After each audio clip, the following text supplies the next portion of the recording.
अस्सलाम वालेकुम dear aspirants, welcome to our YouTube channel educate yourself. आज हम देखेंगे फ्रांसिस फुकुयामा की फ़िलॉसफ़ी को, उनके बैकग्राउंड को, क्या उनकी फ़िलॉसफ़ी कहती थी, ईच एंड एवरीथिंग। सबसे पहले हम डिस्कस करेंगे 1952 में ये पैदा हुए अमेरिका के अंदर, और वो टाइम था जब आपकी कोल्ड वॉर चल रही थी। कोल्ड वॉर इनिशिएटिव फेज़ में बड़ी पीक पे चल रही थी। अब कोल्ड वॉर थी क्या? बेसिकली ये वॉर थी between two different politico economic ideologies. एक थी कम्युनिज्म जिसको सपोर्ट कर रहे थे यूएसएसआर, और एक था कैपिटलिज्म जिसको सपोर्ट कर रहे थे यूएसए। अब ये दो कंट्रीज या दो स्टेट्स के दरमियान वॉर नहीं थी, ये वॉर थी बिटवीन टू आइडियोलॉजीज। कौन सा सिस्टम बेहतरीन है, कैपिटलिज्म या कम्युनिज्म? कैपिटलिज्म वाले कहते हैं प्राइवेट ओनरशिप होनी चाहिए, जबकि कम्युनिज्म वाले सपोर्ट करते थे कॉमन ओनरशिप को। तो अब कौन सा सिस्टम बेस्ट है? फिर 1989 के अंदर फाइनली यूएसए डिसइंटीग्रेट होना शुरू हो गया। जब उसकी डिसइंटीग्रेशन हुई तो उस टाइम के ऊपर फ्रांसिस फुकुयामा ने एक आर्टिकल पब्लिश करवाया जिसका नाम था एंड ऑफ हिस्ट्री। अब इसने एक बड़ी लंबी डिबेट जो है उसको छेड़ दिया। लोग इसके ऊपर क्रिटिसाइज करना शुरू हो गए कि एंड ऑफ हिस्ट्री का मतलब क्या है।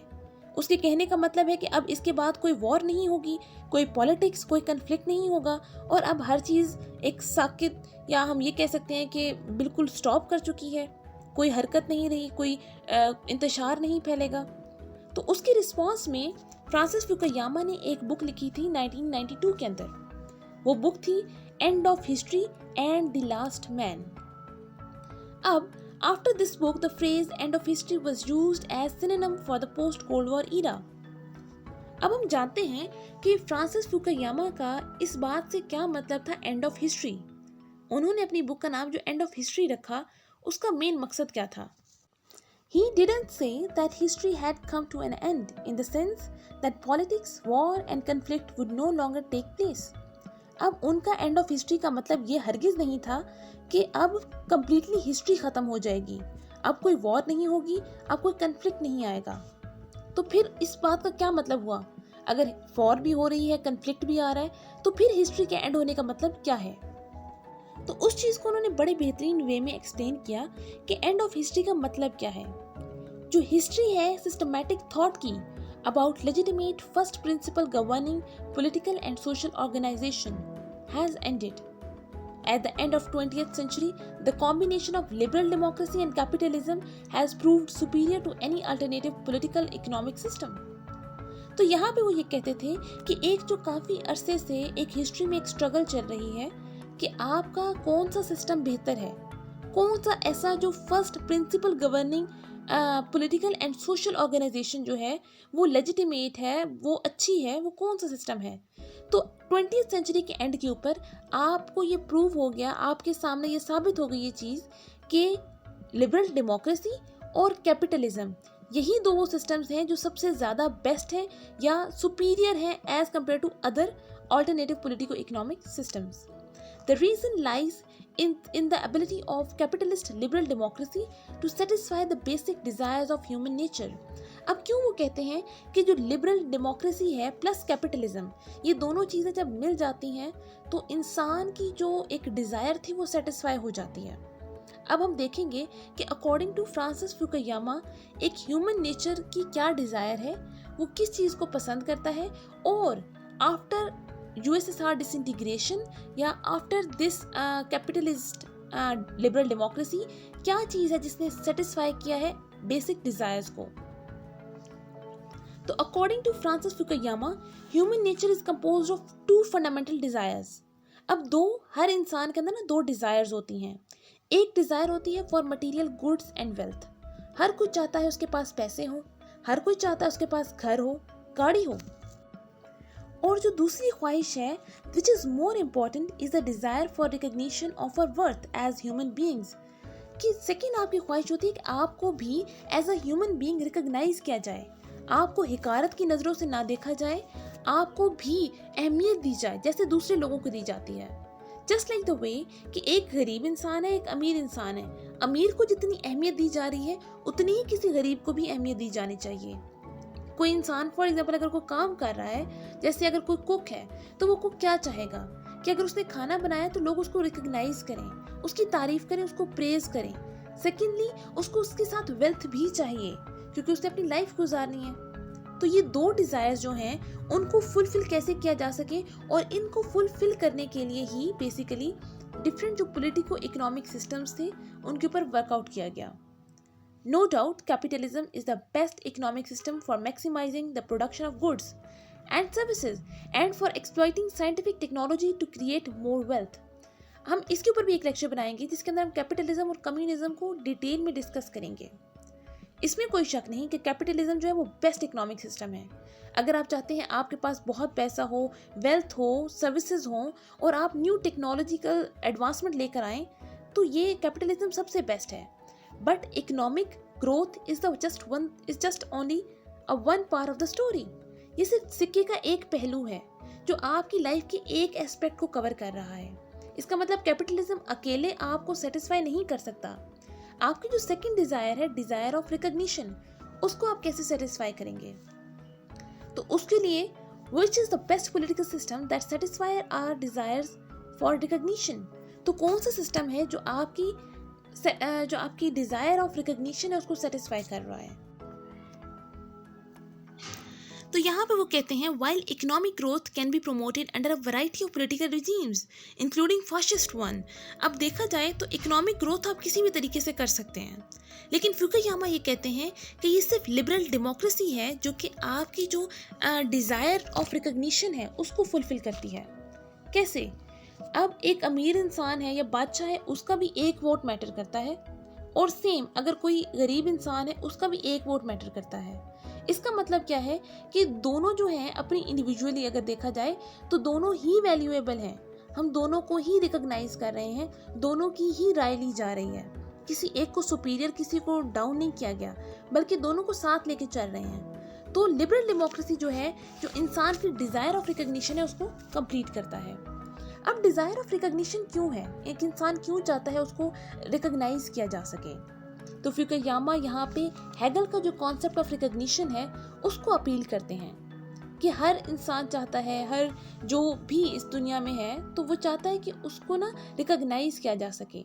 सेल्फ रियलाइजेशन के लिए और रिकॉग्निशन ये एक डिजायर्स हैं, ये वो डिजायर हैं जिनको फुलफिल करना बहुत ज़रूरी है, अदरवाइज एक क्योटिक कंडीशन हमेशा रहेगी।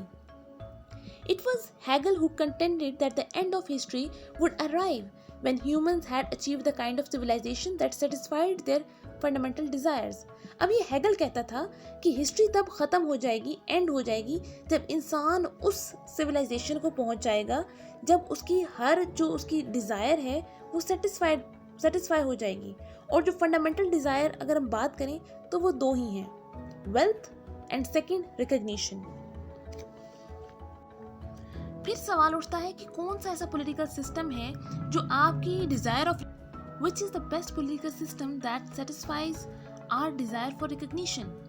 जबकि आप देख रहे हैं कि इकोनॉमिक ग्रोथ को हम लोग किसी भी वे के थ्रू हासिल कर सकते हैं, हम किसी भी वे के थ्रू हम उस चीज़ को सेटिस्फाई कर सकते हैं, हम वेल्थ को हासिल कर सकते हैं। लेकिन जब रिकॉग्निशन की बात आती है तो बेसिकली वो यहाँ पे प्लेटो का जो कॉन्सेप्ट है या नोशन ऑफ थाइमोस है उसको बोरो करते हैं।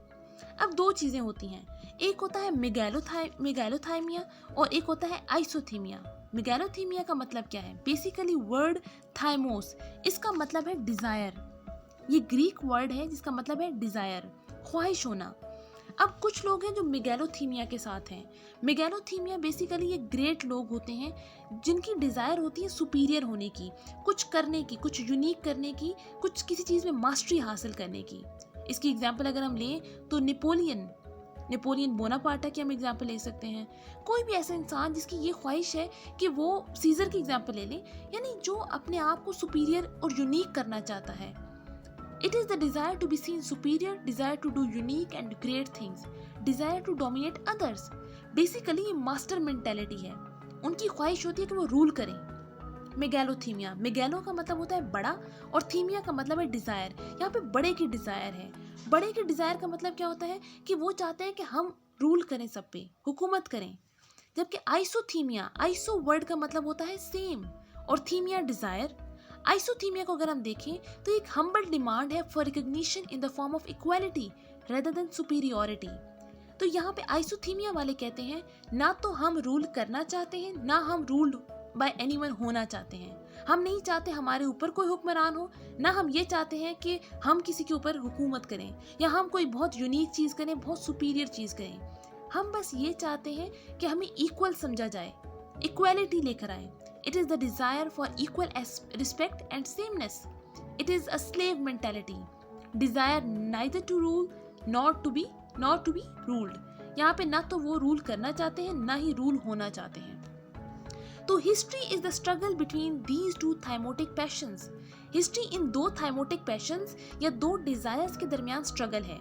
एक मेगालोथीमिया वाले हैं जो चाहते हैं बहुत कुछ हासिल करें और बहुत यूनिक जाए, हम रूल करें, और आइसोथीमिया वाले कहते हैं ना तो हम रूल करना चाहते हैं, ना रूल होना चाहते हैं बाय एनीवन, हम इक्वालिटी चाहते हैं हर लिहाज से।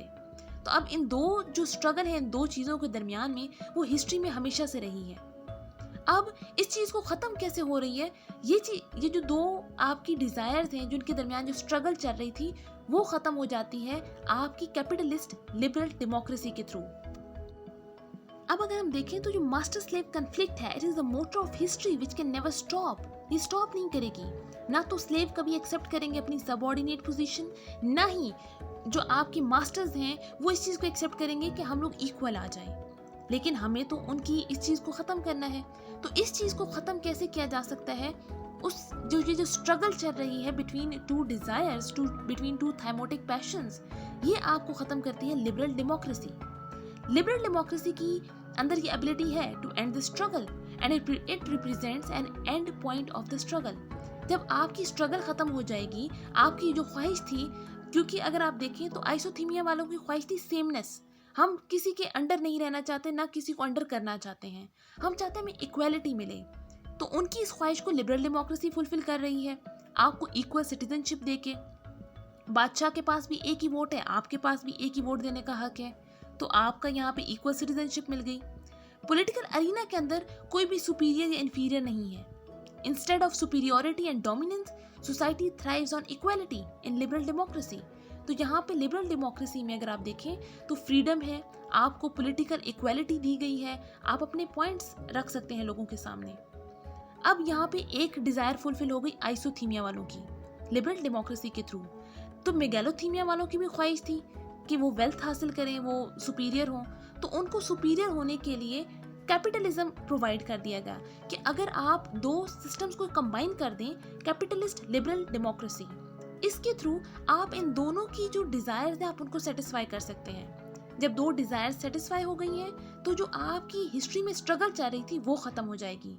बेसिकली फ्रांसिस फुकुयामा का जो एंड ऑफ हिस्ट्री का मतलब था वो यही था कि आपकी जो दो थाइमोटिक पैशंस के दरमियान स्ट्रगल चल रहा है वो ख़त्म हो जाएगा।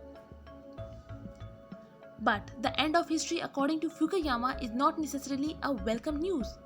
अब यहाँ पे वो ये भी कहते हैं कि ज़रूरी नहीं कि जो आपका एंड ऑफ हिस्ट्री है वो बड़ा एक अच्छी न्यूज़ लेकर आए, बिल्कुल सुकून से बंदा रहे।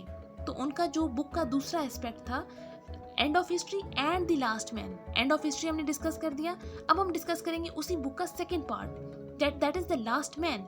कि हो सकता है कि आपकी एंड ऑफ हिस्ट्री की वजह से एक लास्ट मैन प्रोड्यूस हो जाए, someone who is satisfied with more equal rights and material comforts. They pursue equality at the expense of pursuit of excellence. अब फुकुयामा ये कहते थे कि जब एंड ऑफ हिस्ट्री अचीव हो जाएगी तो हो सकता है कुछ ऐसे लोग हों जो चाहें कि हम हर लिहाज से इक्वालिटी चाहते हैं। अब हर लेवल के ऊपर इक्वालिटी लाना इट्स नॉट पॉसिबल। तो वहाँ पे वो लास्ट मैन जो है, जो हर चीज़ में, हर फील्ड में इक्वालिटी लाना चाहता है, वो बेसिकली एक स्टैटिक सोसाइटी की तरफ जाना चाहता है।